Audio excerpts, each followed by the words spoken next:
Determinism means निर्धारकवाद and possibilism means संभाव्यवाद and environmentalism means पर्यावरणवाद। यहाँ सर प्रीवियस ईयर्स क्वेश्चन में आया था कि जो डिटर्मिनिज्म है उसका कंसेप्ट किसने डेवलप किया था। The concept of determinism was developed by German geographer Friedrich Ratzel. तो आपने याद रखना है कि जो डिटर्मिनिज्म का कंसेप्ट है वो फ्रेडरिक रोजल ने दिया था और इसका एक्सपेंड एल्सवर्थ हनिंगटन। तो यहाँ पर आपने दो चीज़ें याद रखनी हैं डिटर्मिनिज्म में, एक उसका कंसेप्ट किसने दिया और नेक्स्ट उसको फर्दर एक्सपेंड किसने किया। तो डेवलप करा था फ्रेडरिक रोजल ने और एक्सपेंड करा था एल्सवर्थ ने। ओके, नेक्स्ट आता है आपका पॉसिबिलिज्म। पॉसिबिलिज्म को किसने, इस टर्म को किसने क्वाइंड करा था। ये भी क्वेश्चन दिसंबर 2021 में पूछा गया है। तो this term was coined by the French historian Febvre, Lucien Febvre. Okay, इस टर्म को किसने क्वाइंड किया था, ल्यूशियन फेवरे ने। ओके, एंड नेक्स्ट आता है आपका इन्वायरमेंटलिज्म और इकोलॉजिकल अप्रोच। तो इन तीनों टर्म्स को आपने याद रखना है और बेसिकली आपको इन तीनों टर्म्स के बारे में थोड़ा बहुत पता होना चाहिए।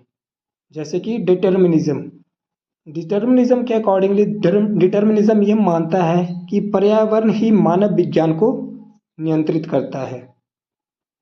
क्या बोला मैंने कि पर्यावरण ही मानव विज्ञान को या मानव जीवन को नियंत्रित करता है, जिसे नेचर कंट्रोल्स ह्यूमन। तो आपसे ये क्वेश्चन पूछा जा सकता है कि which approaches of human environment relationship said that nature controls human. तो वहाँ पर क्या आ गया, डिटर्मिनिज्म। अगली टर्म्स आती है पॉसिबिलिज्म, जिसका अर्थ है कि इंसान जो है वो पर्यावरण को बदल सकता है। डिटर्मिनिज्म में क्या था कि पर्यावरण ही मानव जीवन को नियंत्रित करता है, बट पॉसिबिलिज्म क्या बताता है कि इंसान जो है वो पर्यावरण को बदल सकता है। और जो लास्ट टर्म्स है इन्वायरमेंटलिज्म और इकोलॉजिकल अप्रोच, जैसा कि वर्ड में है इन्वायरमेंटलिज्म, यह सोचता है कि पर्यावरण की रक्षा करनी चाहिए।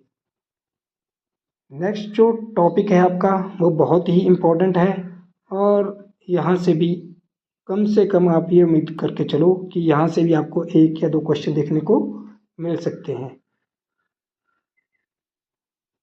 तो यहाँ पर आपने दो तीन चीज़ों का ध्यान रखना है। इसमें जो पहली 3-4 लाइनें, जो इस टॉपिक की पहली 3-4 लाइनें हैं वो काफ़ी इम्पोर्टेंट हो जाती हैं। The concept of sustainable development was formally defined in the report titled our common future. Okay, कि जो सस्टेनेबल डेवलपमेंट का जो कंसेप्ट था वो कौन सी रिपोर्ट या कौन सी बुक या कौन से टाइटल में उसको डिफाइन किया गया था। तो वो कौन सी क्या था, आवर कॉमन फ्यूचर। इस क्वेश्चन को फरवरी 2021 के एग्जाम में पूछा गया था। और world commission on environment and development, WCED, आपने इस टर्म को याद रखना है।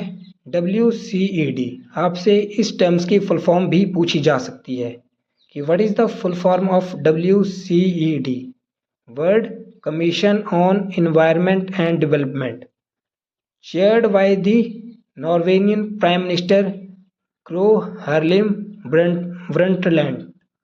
ओके, ये क्वेश्चन भी अमूमन जून 2022 और जून 2023 में इस क्वेश्चन को पूछा गया है। और सस्टेनेबल डेवलपमेंट से रिगार्डिंग आपने एक कमीशन को याद रखना है। ओके, और वो कौन सा कमीशन है, ब्रंटलैंड कमीशन। ओके, तो यहाँ पर आपने एक किताब का नाम याद रखना है, अवर कॉमन फ्यूचर, या जिसको हम बोलते हैं कि रिपोर्ट अवर कॉमन फ्यूचर। दूसरा WCED का पूरा नाम, और तीसरा कमीशन, ब्रंटलैंड कमीशन। ओके, इससे आगे नेक्स्ट क्वेश्चन एक आता है, ये जो डायग्राम आप देख रहे हो इसमें कि which one of the following is the not pillar of sustainable development.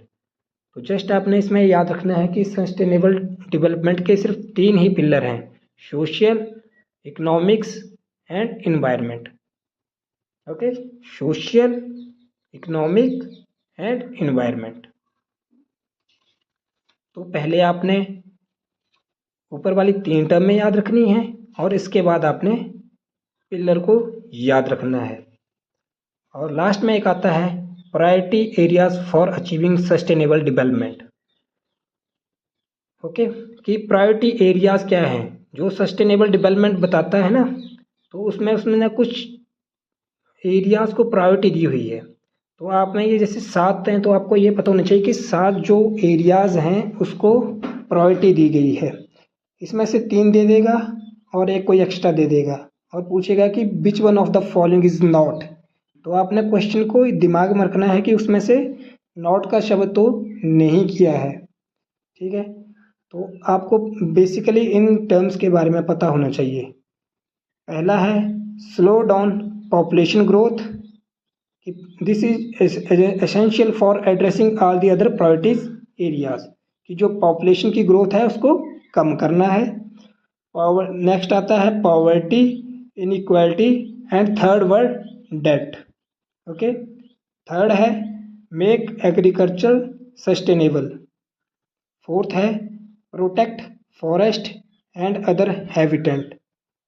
5वां है make water and energy use sustainable. 6ठा है मेक वाटर यूज सस्टेनेबल। 7वां है रिड्यूस वेस्ट जनरेशन। ओके, तो आपने इस चीज़ को याद रखना है।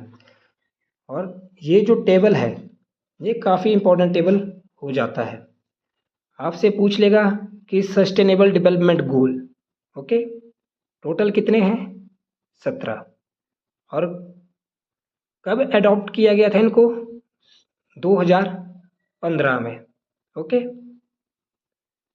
एक जो यहाँ से क्वेश्चन और बनता है वो बनता है द यूनाइटेड नेशन